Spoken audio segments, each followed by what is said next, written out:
नाज़रीन बुलेटिन खे अॻिते वधंदे तव्हांखे हिकु ॿी अहम ख़बर ॾियूं त बलोचिस्तान ॾांहुं कणिक स्मगल कंदड़ डिप्टी डायरेक्टर समेत 3 अमलदार मुअतल कया विया आहिनि। अव्हांखे अपडेट कयूं कराची खां त बलोचिस्तान ॾांहुं कणिक स्मगल कंदड़ डिप्टी डायरेक्टर समेत 3 अमलदार मुअतल थी विया आहिनि।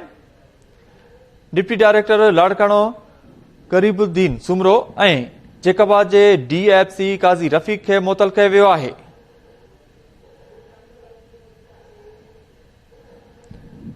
इन हवाले सां वधीक तफ़सीलनि लाइ असां सां लाइन ते मौजूद आहे कराची मां KT न्यूज़ जो रिपोर्टर सगीर चांडियो। जी सगीर, तफ़सील ॾिजो। बलोचिस्तान अटो ऐं कणिक स्मगलिंग करण वारे अमल में मुलविस डिप्टी डायरेक्टर लाड़काणो समेत 3 अमलदारनि खे मुअतल कयो वियो आहे। खुराक खाते जे सेक्रेटरी तरफ़ां अहिड़ा नोटिफिकेशन जारी कया विया आहिनि। लाड़काणे जे डिप्टी डायरेक्टर करीबला सूमरो, जैकाबाद जे डिस्ट्रिक्ट फूड कंट्रोलर काज़ी रफ़ीक खे जेको आहे मुअतल कयो वियो आहे। अहिड़ी रीति जैकाबाद जे फूड सुपरवाइज़र गुलाम मुस्तफ़ा खे बि जेको आहे उहो मुअतल कयो वियो आहे।